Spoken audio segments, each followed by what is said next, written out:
Hello smart people, very good morning and welcome back to new vlog. ఇక్కడ వీడియోకి వాయిస్కి అస్సలు sync అవ్వట్లేదు కదా. సో యాక్చువల్గా ఏమైందంటే, ఫస్ట్ అయితే నేను వీడియో తీసానన్నమాట మైక్ పెట్టుకొని, ఫుల్ ఫ్యాన్ ఉంది కదా అనేసి. తర్వాత ఏమైందంటే మైక్ ఆఫ్ అయిపోయింది. తర్వాత చూస్తే ఫస్ట్ ఒక 2 minutes తప్ప ఏమీ రికార్డ్ అవ్వలేదు. అది కూడా నేను సరిగ్గా మాట్లాడింది కాదన్నమాట, నార్మల్గా ఏదో రికార్డ్ అవుతూ ఉండింది. సరే ఇంకొకసారి చేద్దాము అని 10 days నుంచి అనుకుంటున్నాను. కానీ వస్తా బ్యాక్ పెయిన్ ఎక్కువ అయిపోతుంది అన్నమాట. అందుకే వీడియో దాన్నే పెట్టి, సో నాకు ఏమేమి మాట్లాడానో తెలుసు కదా అనేసి మళ్ళీ ఇక్కడ నుంచి అయితే స్టార్ట్ చేస్తున్నాను అన్నమాట. చూసినారా, వీడియో స్టార్ట్ చేసి మైక్ ఆఫ్ చేస్తే కూడా చాలా ప్రాబ్లమ్స్ వస్తాయి. సో అలా ఇంకా మనమైతే ఈరోజు వీడియోలోకి వెళ్ళిపోదాం. ఈరోజు వీడియో ఏమంటే, నా ఫస్ట్ ట్రైమిస్టర్ ఎలా నడిచింది అనేది, ఫస్ట్ అండ్ సెకండ్ ట్రైమిస్టర్ అంటే ఇప్పుడు 7th month కదా, 6 months వరకు నాకు ఏం సిమ్టమ్స్ ఉండింది, ఎప్పుడు తెలిసింది, ఇవన్నీ ఒక వీడియో చేసి పెట్టుకుందాము అనుకున్నాను గుర్తుకి. సో అది ఇలా ఫ్లాప్ అయిపోతుంది అనుకోలేదు. తర్వాత నిజంగా ఈ ఎండకి వాటుకు నాకు నిలబడి కూర్చొని వీడియో తీసేకి అవ్వట్లేదు అన్నమాట. ఇంకా ఏం చేస్తాం, సరేలే ఈరోజు తీసేద్దాము అని డిసైడ్ అని అన్నమాట. సో అదే వీడియోనే పెట్టేసి, అందుకే వెనకాల వాయిస్ మాత్రం ఇస్తూ ఉన్నాను. సో ఫస్ట్ అయితే ఎలా తెలిసింది అనే దాని గురించి అయితే చెప్తాను అన్నమాట. సో నేనైతే ఇక్కడ ఫుల్ ప్రిపేర్డ్గా ఆ రోజు స్కాన్ రిపోర్ట్స్ అన్నీ తీసుకొని అన్నీ పెట్టుకొని కూర్చొని మాట్లాడాలని డిసైడ్ అయినాను ఆ రోజు అయితే. అందుకే మనకి ఫస్ట్ మంత్ నుంచి ఇప్పుడు వరకు స్కాన్ రిపోర్ట్స్ కూడా చూపిద్దాము అనుకున్నా, కానీ కుదరలేదు, సరిగ్గా ఫొటోస్ తీయలేదు. సో కొంచెం అడ్జస్ట్ అయ్యి నా కథ అయితే వినేసేయండి. యాక్చువల్లీ నాకు ఫస్ట్ మంత్లో అయితే నేను జాబ్ చేస్తూ ఉంటే, నా వ్లాగ్స్ ఇంతకుముందు చూసిన వాళ్ళకైతే తెలుస్తూ ఉంటుంది. సో జాబ్ జాయిన్ అయ్యి కూడా ఎక్కువ రోజులు కాలేదు, 6 నెలలు అయింది అన్నమాట. సో నాకు కొంచెం పీరియడ్స్ డిలే అయితే ఉండింది, పీసీఓడి అండ్ థైరాయిడ్ ఉండడం వల్ల. థైరాయిడ్ అయితే ఎప్పుడు నార్మల్గానే ఉండింది, కానీ పీసీఓడి ఉండింది కదా. సో దానివల్ల ఒక 5 days 6 days నార్మల్గా డిలే అవ్వడం కామన్ అన్నమాట. కానీ ఈసారి కొంచెం ఎక్కువ అయిపోయి ఫుల్ జ్వరం వస్తూ ఉండింది. మీరు నా కేరళ వ్లాగ్ చూసి నింటే తెలిసి ఉంటుంది. కేరళ నుంచి వచ్చి 1 weekకి ఫుల్ జ్వరం అనమాట. నేనేమనుకున్నాను, సరే కేరళకి పోయి వచ్చినాను కదా, అక్కడ వెదర్ చేంజ్ వాటి వల్ల జ్వరం అనుకున్నాను. కానీ బ్యాక్ పెయిన్ అస్సలు తగ్గట్లేదు. తగ్గకపోతే ఇంకా నాకు ఎందుకు అబ్బా ఇలా అవుతుంది అనేసి ఇంకా మామూలుగా ఫ్రెండ్స్తో కొలీగ్స్తో డిస్కస్ చేస్తాం కదా, ఏం చేసినా తగ్గట్లేదు అనేసి. సో అప్పుడు నా ఫ్రెండ్ శ్వేత అని ఉన్నింది అనమాట. తను ఏమనింది, ఒకసారి ప్రెగ్నెన్సీ టెస్ట్ చెయ్యి అనింది. పీరియడ్స్ డిలే అంటున్నావు కదా, ప్రెగ్నెన్సీ టెస్ట్ చెయ్యి అనింది. దానికి నేను ఉంచుకొని నాకు నార్మల్ ఒక 5 days 6 days డిలే అవడము. సో ఈసారి ఏమో ఒక 10 days అయింది, నార్మల్ అని ఉన్నాను. తర్వాత రెండోసారి కూడా నాకు చెప్పింది చేసినావా అనేసి, లేదు అన్నాను. సార్ ఇంకా వస్తా ఫీవర్ ఎక్కువ అయిపోతుంది, అంటే నిలబడడానికి కావట్లేదు. నేను దానికి యాంటీబయాటిక్స్ తీసుకున్నాను. మామూలుగా ఒక చిన్న క్లినిక్కి పోయి వచ్చేసినాను అనమాట. వెళ్ళి యాంటీబయాటిక్స్ అన్నీ తీసుకొని వచ్చేసినాను. కానీ ఎక్కడో తను చెప్పిన మాట నాకు కొడతా ఉండింది అన్నమాట. ఆ రోజు నైట్ కాల్ చేసినప్పుడు ఒకసారి చెక్ చేసి చూడు అనింది. సరే చెక్ చేసి చూసాము అనేసి కిట్ అయితే తెప్పించిన. బట్ నాకు ఆ రోజు కూడా ఫీవర్ ఉండడం వల్ల చెక్ చేయడానికి మనసు రాలేదు, అంటే లైక్ ఇంట్రెస్ట్ లేదన్నమాట. సర్లే అని కిట్ తీసి పక్కన పెట్టేసినాను. నైట్ 12 గంటలైంది, నడుము నొప్పి ఎక్కువ అయిపోయింది, పెయిన్ కిల్లర్ వేసుకుంటున్నాను, తగ్గట్లేదు. మా హస్బెండ్ మసాజ్ చేస్తున్నారు, ఏమీ తగ్గట్లేదు. చాలా అంటే చాలా బాధేస్తుంది, ఎందుకో నిద్ర కూడా రావట్లేదు, చాలా ఇరిటేషన్గా ఉన్నది. సరే ట్రై చేసి చూద్దాం, తప్పేముంది కదా అనేసి నేనేం చేసినాను, వెళ్ళి నైట్ 12:30కి అరౌండ్ 12:30కి వెళ్ళి ప్రెగ్నెన్సీ టెస్ట్ చేసినాను అన్నమాట. టెస్ట్ చేసి చూస్తే పాజిటివ్ వచ్చింది. నిజంగా ఆ పాజిటివ్ని చూసేసి నాకు ఏం చెప్పాలో అర్థం కాలేదు. అంటే లిటరలీ నేను ఆ రోజు ఫుల్ డే ఏడ్చుకొని కూర్చున్నాను ఆ నైట్ 12:30కి. అండ్ మా హస్బెండ్ కూడా నన్ను బాధపడుతున్నాను కదా, అంటే నొప్పి జ్వరం ఉంది కదా, తను కూడా పడుకోలేదు. యూజువల్లీ తను వచ్చేది 10:30కి కాబట్టి తను పడుకోలేదు, కూర్చొని ఉన్నాడు అన్నమాట. సరే ఇంకా టెస్ట్ చేసినాను, ఎవరికి చెప్పలేదు అంటున్నాను. నేనైతే ఏడుస్తున్నాను, ఎందుకంటే యూజువలీ ప్రెగ్నెన్సీలో యాంటీబయాటిక్స్ అన్నీ తీసుకోకూడదు అంటారు కదా. సో అలాంటిది నేను 1 వీక్ నుంచి జ్వరం అనేసి క్లినిక్కి పోయి యాంటీబయాటిక్స్ తెచ్చినాను. అక్కడ వేరే వేరే ఐటమ్స్ అన్నీ తీసుకొచ్చినాను కదా. సో అందుకనేసి దాని గురించి ఆలోచిస్తూ ఉన్నాను అన్నమాట. నెక్స్ట్ డే హాస్పిటల్కి అయితే వెళ్తే ఇప్పుడు మీరు చూస్తున్నారు కదా. సో ఆ స్కానింగ్ అయితే తీసుకొని రా అన్నారన్నమాట. అర్లీ ప్రెగ్నెన్సీ ఉండొచ్చు, స్కానింగ్ తీసుకొని రా అని చెప్పినారు. మాకైతే ప్రెగ్నెన్సీలో అయితే ఓకే వచ్చింది, కానీ సమ్ టైమ్స్ ఫేక్ కూడా అయి ఉండొచ్చు. యాంటీబయాటిక్స్ తీసుకున్నాను, అస్సలు హోప్ లేదు. నేనైతే చాలా గిల్ట్లో ఉన్నా. అబ్బా ఎందుకు తీసుకున్నాను అస్సలు, అంటే మేము ట్రై కూడా చేయలేదు కానీ నిలబడింది. కానీ చేద్దామని అనుకుంటాం, పెళ్ళై కూడా 3 years అయింది కదా. సో కొంచెం వెయిట్ లాస్ చేద్దాం అనుకుంటున్నాం అన్నమాట.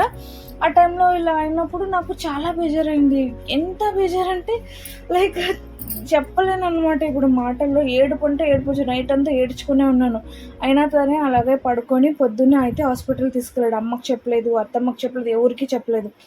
సరే ఎవరికి చెప్పలేదని హాస్పిటల్కి వెళ్తే స్కానింగ్ చూసేసి తను ప్రెగ్నెన్సీ అయితే ఉంది, కానీ నిలబడుతుందో లేదో తెలియదు, ఎందుకంటే 6 weeks ప్రెగ్నెన్సీ ఉంది అని చెప్పింది. కానీ నాకు పీరియడ్స్ డేట్ ప్రకారం అయితే 7 weeks ఉండాలి. సో 1 week డిలే ఉంది, కానీ నిలబడితే మీ పుణ్యము లేదంటే లేదు అన్నారు. అప్పుడు ఇంకా అస్సలు ఉండే హోప్ కూడా పోయేసింది అనమాట. ఇంట్లో చెప్పాలా వద్దా అని ఒక కన్ఫ్యూజన్. సరే చెప్తే అత్తమ్మ ఎలా ఫీల్ అవుతారు, అంటే ఒకవేళ చెప్పి పోయేస్తే ఎలా అని ఇద్దరు కన్ఫ్యూజన్. తర్వాత అప్పుడు మా హస్బెండ్ అన్నారు ఎవరికి చెప్పొద్దు, ఉండు ఏమవుతుందో చూద్దాం. 12 weeks కానీ 12 weeksకి మళ్ళీ రా అన్నారన్నమాట. అంటే 12 weeksకి రా అన్నారు, కానీ అది అప్పుడు 7th week కాబట్టి మాకు కరెక్ట్ 15 daysకి ఏదో ట్యాబ్లెట్ ఇచ్చినారు, సమ్ హార్మోనల్ ట్యాబ్లెట్ ఇచ్చినాడు. ఎందుకంటే నాకు లోపల బ్లీడింగ్ కూడా అవుతూ ఉండింది, లోపల ఎక్స్ట్రా కొంచెం బ్లీడింగ్ గడ్డ కడుతూ ఉండింది. సో ఇంకా ఆ టైంలో ట్యాబ్లెట్ ఇచ్చేసి 15 days తర్వాత రా అని చెప్పినారు. 15 days అయింది, దగ్గర 15 days ఏం కాలేదు, ఒక 10-12 days అయింటుంది. నాకు వామిట్స్ తల తిరగడము ఏమీ దిగట్లేదు అస్సలు. ఏమంటే అసలు ఏం దిగట్లేదు. ఎక్కడో పెట్రోల్ స్మెల్ చూసినా పడట్లేదు, అన్నం ఉడికే స్మెల్ పడట్లేదు, అస్సలు ఏ స్మెల్ పడట్లేదు. ఏం తిన్నా అలాగే బయటకు వచ్చేసింది. మీరు నమ్మరు, రోజుకి 20 నుంచి 30 వాంతులు. తలుచుకుంటుంటే ఇప్పుడు నా వాయిస్ అలా అవుతుంది. అన్ని వాంతులు అంటే వాంతులు. సరే అమ్మ చెప్పలేదు కదా, అమ్మకి తెలియదు, అత్తమ్మకి తెలియదు, కానీ నాకు వంట బాగలేదని మాత్రం తెలుసు. ఏమైందని వాళ్ళు అడుగుతున్నారు. ఇంకా చూసాము అని 10-15 days అయిన తర్వాత ఇంకా 2 రోజులు ఉండింది స్కానింగ్కి. కానీ నైట్ నాకు అస్సలు ఒంట్లో బాగుంటుంటలేదు, అంటే ఇంకా నాకు ఓపిక కూడా లేదన్నమాట. ఓపిక కూడా లేనప్పుడు ఇంకా సరే ఇట్లా కాదని నైట్ 10:30కి అయితే మా హస్బెండ్ హాస్పిటల్కి పిలుచుకుపోయినారు. హాస్పిటల్కి పిలుచుకొని పోతే పొద్దున్నే స్కాన్ చేస్తాము, ఇప్పుడైతే చూద్దామంటే షుగర్ టెస్టు, బీపీ అన్నీ చేసినారన్నమాట. మీరు నమ్మరు, నైట్లో నాకు షుగర్ వచ్చేసి 80 ఉన్నింది, బీపీ కూడా లో ఉన్నింది. బీపీ షుగర్ 2 లో అయిపోయినాయి. సరిగ్గా తినట్లేదంటే ఏం తిన్నా వామిట్ అవుతుంది మేడం అన్నాను. సో తనకి ఏం ఇష్టం వస్తే అది ఇవ్వండి అని చెప్పినారు డాక్టర్ నిర్మల అనేసి. చాలా బాగా చెప్పినారు, డైట్ ప్రతి ఒక్కటి చాలా బాగా చెప్పినారు. ఈ చార్ట్ చూసేసి ఇలా చేయాలని. అండ్ ఆ రోజు మా హస్బెండ్కి అయితే మంచిగా క్లాస్ పీకినారనమాట. నాకు అదే నవ్వు వస్తుంది, బాగా చూసుకోవాలి అని. తనకి కూడా ఏం తెలియదు కదా, ఎందుకంటే మేము ఇంట్లో కూడా ఏం చెప్పిండలేదు. సరే అనేసి ఆ రోజు పొద్దున్నే స్కానింగ్ మళ్ళీ వెళ్ళాం. స్కాన్ అనేసి వెళ్తే ఇంకా ప్రెగ్నెన్సీ కన్ఫర్మ్ అయింది, కానీ 1 week గ్రోత్ అయితే డిలే ఉంది, బికాజ్ మీకు పీరియడ్స్ డిలే అయినతాయి అన్నారు కదా, పీసీఓడి వల్ల అన్నారు. సరే అనేసి మళ్ళీ తర్వాత ట్యాబ్లెట్స్ అన్నీ చేంజ్ చేసి ఫోలిక్ యాసిడ్, నార్మల్ ట్యాబ్లెట్స్ అన్నీ ఇచ్చారనమాట. ఇస్తే ఓకే 10 weeks ఏమో పడింది కదా. సో ఇంకా ఇప్పుడైనా అమ్మ వాళ్ళకి చెప్దాము అనేసి అమ్మ వాళ్ళకి చెప్పినాం అనమాట, మా అమ్మకి అత్తమ్మకి. సో అది దగ్గర మనకి సంక్రాంతికి ముందన్నమాట. So that is the reason మా అమ్మ సంక్రాంతి టైంలో అయితే అక్కడ ఉన్నింది. దాని తర్వాత నాకు మా అత్త చేసేది అవ్వట్లేదు, అమ్మ చేసేది అవ్వట్లేదు, ఏం చేసినా అవ్వట్లేదు. మా అత్తమ్మకు కూడా కొంచెం ఒంట్లో బాగలేకుండా అయిపోయింది. అందుకే నేను అప్పుడు ఉన్నటువంటి వ్లాగ్స్ కూడా స్టాప్ చేసేసినాను. అత్తమ్మకు కూడా ఒంట్లో బాగలేకుండా అయిపోయింది కదా. ఇంకా అమ్మ వచ్చేసి నాతో 1 నెల ఉన్నారు. ఇక్కడ తమ్ముడిని వదిలేసి అందరిని వదిలేసి వచ్చి నాతో 1 నెల ఉండి నాకు రోజు వండేవాళ్ళు. వండింది నేను తినేదాన్ని కాదు. సో ఆల్మోస్ట్ 1.5-2 months ఇట్లా ఇడ్లీ లైట్ ఫుడ్ అది నాకు ఇష్టం వచ్చిందే పెట్టుకొని ఉన్నారు. దాని తర్వాత ఇంకా 3 months పడిందన్నమాట. ఎన్టీ స్కాన్ అయితే రాసిచ్చినారు. ఇప్పుడు మీరు చూస్తున్నారు కదా, అదే ఎన్టీ స్కాన్ అన్నమాట. ఇంకా అది అంతా అయినాక వామిట్కి కూడా ఇంకా ఇంజక్షన్ వేయించేస్తాను, నీకు తగ్గట్లేదు. 3 months కంప్లీట్ అయింది, 4th month పడింది, అయినా నీకు తగ్గట్లేదు. వెయిట్ వేరే 4 kgs లాస్ అయిపోయినాను నేను. అంటే నేను ముందే అరౌండ్ 87 ఏమో ఉంటే, సో అది ఏమైపోయింది 3.5 kgs 4 kgs సడన్గా 84కి పడిపోయింది. సో ప్రెగ్నెన్సీలో వెయిట్ పెరగకపోవడం మంచిది, కానీ అలాగని హెవీగా 3 kgs 4 kgs తగ్గడం కూడా మంచిది కాదంట. అది కొంచెం డేంజర్ అంట. బీపీ షుగరు 2 లో ఉన్నింది. సో ఇక్కడ అందరికీ హై అయితే మాత్రమే చెప్తారు, కానీ ఇక్కడ నాకు లో అవుతుంది కాబట్టి ఇంకా ప్రాబ్లం ఉంది అనేసి అన్నారు. దానికి ఎక్కువ ఫోలిక్ యాసిడ్ అండ్ ఇష్టం వచ్చినవే తిను అన్నారు. ఇంకా అక్కడ 4th month అయింది, స్టార్ట్ అయింది. తర్వాత సరే అని డాక్టర్ చెప్పిన డైట్. డాక్టర్ నాకేం చెప్పారంటే, నీకు వాటర్ తక్కువ ఉంది. డాక్టర్ ఈ విషయం కూడా చెప్పారు, ఇండియాలో యూజువల్లీ ఈ మధ్య ప్రెగ్నెన్సీ వచ్చే వాళ్ళకి 70% మెంబర్స్కి వాటర్ ఉండట్లేదంట. బికాజ్ ఎందుకంటే మనం ఎనఫ్ వాటర్ తీసుకోవట్లేదు అనేసి. సరే అనేసి ఎల్నీరు తీసుకో డైలీ మార్నింగ్ అన్నారు నాకు. ఆ ఎల్నీరు అంటే కొబ్బరి బొండం, టెండర్ కోకోనట్. సో ఇలా టెండర్ కోకోనట్ అయితే 1 week అలా తాగుతా ఉన్నాను, కానీ నాకు ఆ వాటర్ సరిపోలేదు. ఏమైందో తెలియదు, టాన్సిల్స్ టైప్ అయిపోయింది. టాన్సిల్స్ టైప్ అయిపోతే నేను మళ్ళీ హాస్పిటల్కి వెళ్దాం అనుకున్నాను. అంత లోపల ఆ రోజు నైట్ వెళ్ళాల్సి వచ్చింది. డ్యూటీ డాక్టర్ ఉండే, అంటే నాకు చూసే డాక్టర్ ఉండలేదు. సో తను ఏదో మెడిసిన్స్ రాసిచ్చింది. మెడిసిన్స్ రాసిస్తే నేను చూపించుకున్న డాక్టర్ని కన్సల్ట్ చేయకుండా తను 2 days అవుట్ ఆఫ్ స్టేషన్ అన్నందుకు వేరే డాక్టర్ని చూపించుకొనేసి ఇంటికి వచ్చేసినాను. ఇంట్లో ఇంకా ఇక్కడ ఏమైందంటే కొంచెం మిస్గైడ్ అయిపోయింది అన్నమాట. నువ్వు కొబ్బరి బొండము మజ్జిగ అవి తాగుతున్నావు, వాటి వల్ల బేబీకి ఇదే అయిపోతుంది, నీకు కూడా శీతం అయిపోతుంది, కోల్డ్ అయిపోతుంది, వాటి వల్ల ఇట్లా అయిపోతుంది అనేసి. ఓన్లీ హాట్ వాటరే తాగాలి, వేరే ఏమీ తాగకూడదు, అది కూడా కొంచెమే తాగాలి అనేసి వాళ్ళు. అది వేరే సమ్మర్, ఫిబ్రవరి, ఇది ఎగ్జాక్ట్ ఫిబ్రవరి, జనవరి ఎండింగ్ ఫిబ్రవరిలో జరిగింది ఇది వచ్చేసి. సో ఆ టైంలో వచ్చేసి ఇలా అందరూ చెప్పేసరికి మా అత్తమ్మ వాళ్ళ రిలేటివ్స్ అంటే నాకు తెలిసిన వాళ్ళ పాతకాల మనుషులు, నేను ఏం చేసిన డాక్టర్ని 3 రోజులు మాత్రలు వేసుకొనేసి ఇవి వాళ్ళు చెప్పినట్టు చల్లటి పదార్థాలు అన్నీ వదిలేసినాం.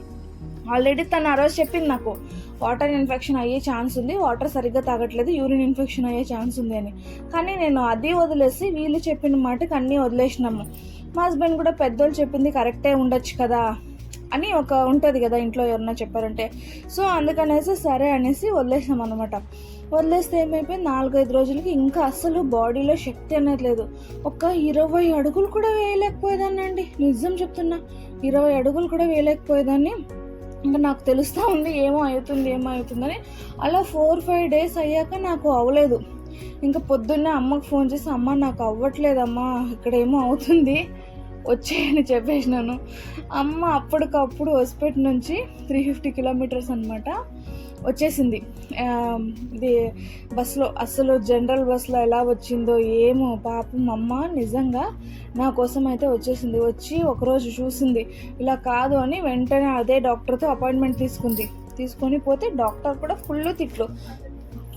5 రోజుల నుంచి మిమ్మల్ని ఎవరు సరిగ్గా తాగొద్దు నీళ్ళు అట్లానే. అంటే స్కిన్ ఎలా అయిపోయిందంటే నాది మీకు ఎలా చెప్పాలంటే, ఒక 60-70 years ముసలాలు ఉంటారు కదా, సో ఆ స్టేజ్కి వచ్చేసింది అన్నమాట. ఒంట్లో వాటర్ లేక, నరం కాదు కదా, ఓన్లీ స్కిన్ పైన భాగం ఇట్లా వస్తుంది. మా అమ్మ అదంతా చూసి డాక్టర్ అయితే మా అమ్మని మా హస్బెండ్ని అందరినీ బాధిస్తున్నారు, ఇంక్లూడింగ్ నన్ను కూడా. ఎవరు చెప్పినారు మీకు ఇవన్నీ వదలమని, మేము ఊరికే చెప్తాము, బాడీని పట్టి చెప్తాము డైట్ అనేసి. సో మనకు అప్పుడు అర్థమైంది ఏమంటే, పాతకాలం పాతకాలంది, మనకి ఇప్పుడు డాక్టర్లు చెప్పేది వినడం మంచిది అనేసి. అప్పుడు నేను 5 days అడ్మిట్ అయినాను.